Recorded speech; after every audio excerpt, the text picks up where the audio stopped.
It started with the sound of splintering wood, a sickening, dry crack that echoed through the morning mist like a gunshot, waking me up at 6:47 a.m. on a Tuesday.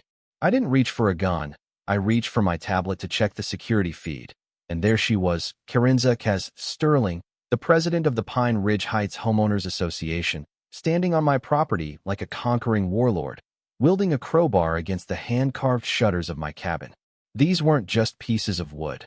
They were reclaimed white oak from my late wife's childhood home in Vermont. Wood that had survived a century of winters, but apparently couldn't survive the wrath of a woman who believed that aesthetic uniformity was the 11th commandment.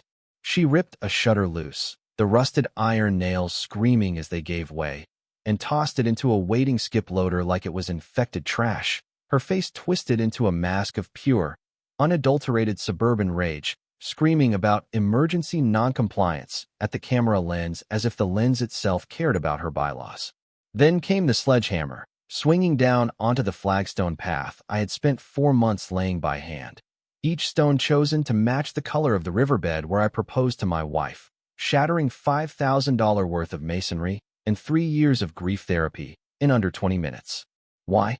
Because she said my cabin, a structure built with blood, sweat, and memories, was an eyesore that threatened the visual integrity of the cul-de-sac.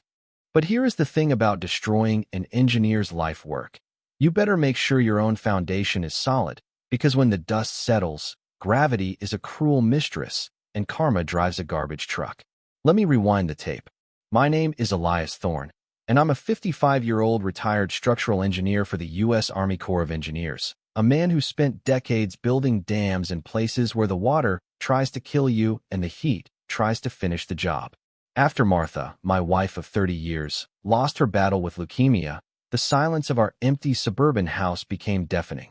So I took my pension and bought a few acres of wooded land on the edge of Pine Ridge Heights, Oregon. Martha hated modern, sterile architecture. She used to say that drywall has no soul and vinyl siding is just a coffin for a house. So I built her a sanctuary, a rugged, timber-frame cabin that breathed with the landscape. It wasn't a prefab kit. It was a labor of love, every joint mortise and tenon, powered by solar, fed by rainwater, surrounded by native wildflowers that danced in the wind, a stark, beautiful contrast to the rest of the neighborhood.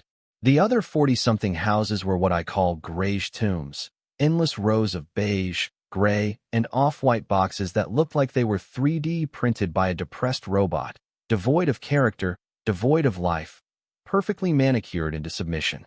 And then there was Cass Sterling. Picture a woman whose soul had been dry-cleaned and pressed, a 60-year-old ex-litigation consultant who treated the neighborhood not as a community, but as her personal fiefdom, patrolling the streets in a pristine, pearl-white Mercedes G-Wagon that had never seen a speck of mud. She measured grass height with a ruler. She fined people for leaving garage doors open for more than 15 minutes, and she looked at my cabin the way a health inspector looks at a rat.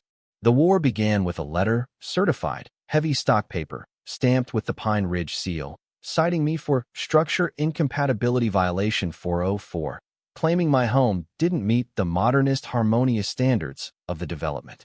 I tried the diplomatic route. I dug up the original plot maps and sent a polite email explaining that my lot was technically zoned rural residential and predated the HOA's expansion by 6 months, meaning I was grandfathered in. Her response was silence, followed 2 weeks later by a fine for $1,200 and a new citation for unauthorized flora, referring to the wildflowers Martha loved, which Kaz demanded be replaced with approved, chemical-dependent sod. That's when I knew this wasn't about rules, it was about dominance. She escalated quickly, bringing in her architectural enforcement officer, a kid named Tyler, who I later found out was her stepson, a guy who looked like he learned construction from playing Minecraft. He rolled up in a beat-up sedan, wearing a high-vis vest that still had the creases from the packaging, and proceeded to measure my property setbacks with a fabric sewing tape measure, walking around my lot with the unearned confidence of a mediocre man. He declared my porch was 18 inches over the easement line and handed me a rectification order demanding I demolish the front of my house or face daily fines of $200. I almost laughed in his face, but instead, I called Old Man Miller, a retired surveyor who lived 3 streets over.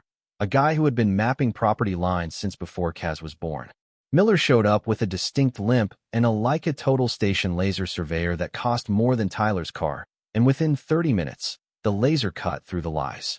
"You're not over the line, Elias," Miller grunted, chewing on a toothpick. "You're 4 feet inside the setback. That kid couldn't measure a coffin if he was lying in it." I sent the certified survey results to the HOA board and the state regulatory agency, thinking that facts would win the day, but Cass Sterling didn't care about facts. She cared about winning. She fired back with a cease and desist from her high-priced lawyer in Portland, threatening to sue me for harassment if I continued to question her officials, and then she played her ace. She sent her cousin, Greg, a man who claimed to be a structural safety inspector but was actually an insurance adjuster for a strip mall firm. Greg stood on my driveway for exactly 9 minutes, never stepped foot inside, and declared my cabin structurally unsound due to non-standard timber usage, labeling it an imminent fire hazard and a collapse risk. He slapped a condemned sticker on my door and demanded immediate remediation by, you guessed it, an HOA-approved contractor, which happened to be a company owned by Kaz's brother. I stood there, watching them drive away, realizing that being right wasn't enough, because they were willing to lie, cheat, and falsify documents to destroy me. I looked at the condemned sticker, peeling it off with a shaking hand, not out of fear, but out of a cold, focused anger that I hadn't felt since my time in the service. If they wanted to talk about structural integrity, if they wanted to talk about safety hazards and code violations, I was about to give them a masterclass. I started making calls, not to lawyers, but to my old contacts at the county records office, specifically a woman named Sarah from Records, who owed me a favor from a bridge project back in '08. "I need everything you have on Cass Sterling," I told her, my voice low. "Permits, tax records, geological surveys, everything."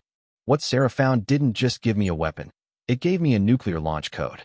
While I was waiting for the digital paper trail to arrive, Cass decided to get physical. It was a Thursday when I heard the chainsaw, a violent, tearing sound coming from the edge of my property line where my main solar array connected to the grid. I pulled up the cameras and saw a landscaping crew, led by a guy who looked like he'd been dishonorably discharged from a biker gang, positioning a cherry picker directly over my power junction. They weren't trimming trees. They were accidentally dropping heavy limbs onto my conduit pipes. I didn't run outside screaming. I zoomed in, recording in 4K resolution as the foreman, a guy named Dale, laughed and told his worker to make it look like storm damage. I called the Pine Ridge Sheriff's Department immediately, citing active vandalism in progress. By the time the deputies arrived, Dale had already severed the connection, causing a spark shower that could have torched the forest, but the footage was damning. Dale, sweating through his shirt, cracked instantly under questioning, pulling out a text message from Cass Sterling offering him a $1,000 bonus for disabling the eyesore's power supply. They arrested the crew, but Cass claimed her phone was hacked, that she was a victim of identity theft, slipping out of the handcuffs with the grease of a seasoned sociopath. But she had made a fatal error. She had distracted herself with the battle while I was winning the war. Sarah from Records called me that night, her voice trembling slightly. "Elias, are you sitting down? Because the file on Sterling's mansion, it's a horror show." It turned out Kaz's 5,000-square-foot McMansion, the jewel of the neighborhood, was a cathedral of fraud. She had built an unpermitted Olympic-sized swimming pool, a massive deck extension, and a guest house, all without a single inspection, ignoring critical setback laws. But that wasn't the smoking gun. The smoking gun was buried on page 84 of a geological survey from the 1980s. Pine Ridge Heights wasn't just built on a scenic hill. It was built adjacent to the capped Blackwood Industrial Landfill, a site used in the 70s for chemical waste disposal before being sealed off. The developers had been allowed to build near it, provided they never, ever dug deeper than 10 feet in the lower valley, exactly where Kaz's house sat. When Kaz dug that illegal pool, she didn't just break a rule. She punctured the clay containment cap of a toxic waste site. I hired an independent environmental engineer, Dr. Emily Chun, a fierce academic from the University of Oregon who viewed pollution with personal vengeance. She arrived with equipment that looked like it belonged on a Mars rover, sampling the soil around Kaz's property line. "My God," Dr. Chun whispered, staring at her spectrometer as it screamed a high-pitched warning. The methane levels here are off the charts, and I'm picking up benzene and trichloroethylene leaching directly into the groundwater. Her pool acted like a chimney, venting 30 years of trapped industrial gas right into the neighborhood. That sickly sweet, chemical smell that always hung around Kaz's manicured lawn? It wasn't fertilizer. It was poison. I realized then that this wasn't just about my cabin anymore. It was about the families breathing this air, the kids playing in the grass. Kaz hadn't just been annoying. She had been slowly poisoning us all to maintain her vanity project. I convened a secret meeting in Old Man Miller's garage. The air smelled of sawdust and righteous indignation as I laid out the documents on a workbench. 20 neighbors gathered, people who had been fined for everything from wrong shade of beige to excessive bird feeders. When Dr. Chun explained that the headaches, the nausea, the weird smells were likely coming from Kaz's illegal excavation, the mood shifted from annoyance to fury. "We have a legal precedent," my lawyer, Janet, explained, her eyes gleaming. "Under the Oregon Environmental Hazard Act, if a property owner negligently breaches a containment site and creates a public health emergency, the county has the right, no, the obligation, to seize control of the remediation.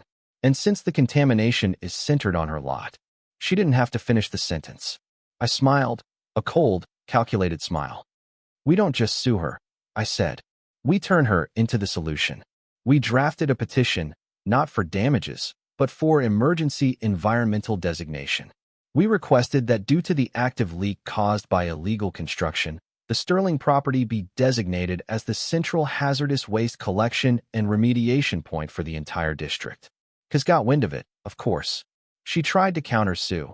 She went on local TV claiming I was a disgruntled hermit waging a vendetta against property values.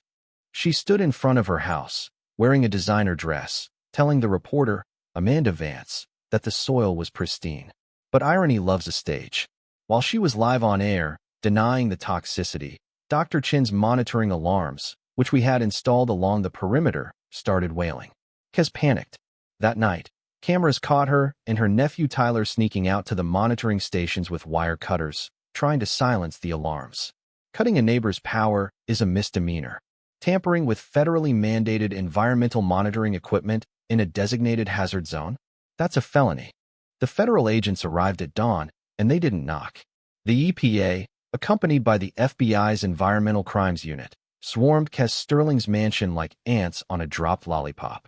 The footage of Kaz being let out in handcuffs, still wearing her silk pajamas, claiming she was a victim of a socialist conspiracy, became the most downloaded video in the history of our county.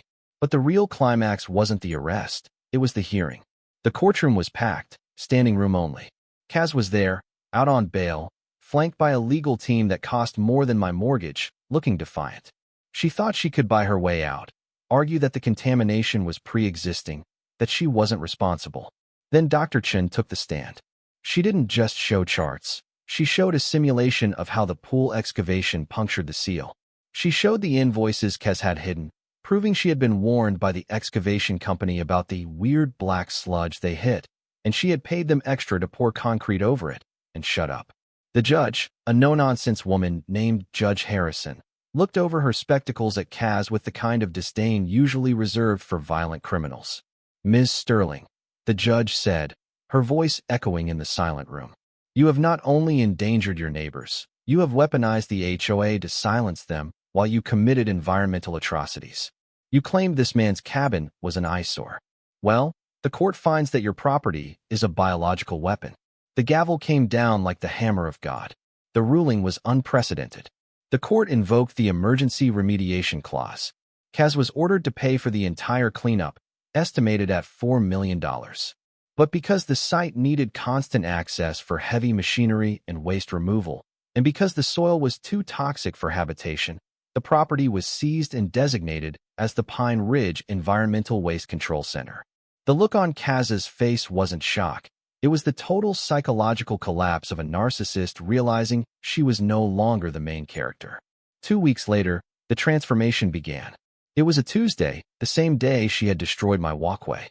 I sat on my rebuilt porch, sipping black coffee, listening to the birds, when I heard it. Not the chirping of sparrows, but the deep, guttural rumble of diesel engines. A fleet of massive, green waste management trucks rolled down the street. They didn't stop at the curb. They rolled right up the paver driveway of the Sterling estate. Crews were already there, dismantling the gate to install a permanent industrial waste station. The manicured lawn, the one she had poisoned the earth to maintain, was being paved over with asphalt to accommodate dumpsters for hazardous material sorting. Kaza's dream home was now the neighborhood dump. Literally, the house itself was gutted and turned into the administrative office for the cleanup crew. Her chef's kitchen was now a break room for sanitation workers. Her master bedroom was storage for hazmat suits. And Kaz, she lost everything. The lawsuits from the neighbors drained her assets. She avoided prison time by pleading no contest and accepting a plea deal that required 2,000 hours of community service, specifically litter collection on the highway. I saw her once, months later, wearing an orange vest, spearing trash on the side of Interstate 5. I didn't honk. I didn't wave. I just drove past, heading back to my cabin. The neighborhood changed after that. The HOA was dissolved and replaced with a community maintenance board run by Old Man Miller, whose only rule is don't be a jerk. The beige houses are starting to get painted blue, yellow, sage green. Martha's wildflowers are blooming thicker than ever this year, a riot of color against the timber of my cabin. Every Tuesday and Friday morning, the garbage trucks roll into Kaza's old place. The hydraulic whine of the compactors crushing trash echoes through the valley. To some, it's noise pollution. To me, it's a symphony. It's the sound of a bully getting exactly what she gave out, processed, compacted, and hauled away. I put a plaque on the new stone walkway, right where she smashed the old one. It doesn't say anything hateful. It just says, build your foundation on truth or drown in your own waste. So, I ask you, was it too much? Did she deserve to lose it all? Or is turning a woman's home into a toxic waste processing facility a step too far, even for a tyrant? Let me know in the comments. And if you ever have an HOA president tell you your dream house is ugly, just remember, check the soil records. You never know what's buried underneath. Smash that like button, stay free, and keep building. This is Elias, signing off. And we are at the end of the videos. I hope you had a great time watching it. If you had any feedback or suggestion for the future videos, drop them in the comment below. And don't forget to like, subscribe, and turn on notifications. Thanks for watching and see you next time.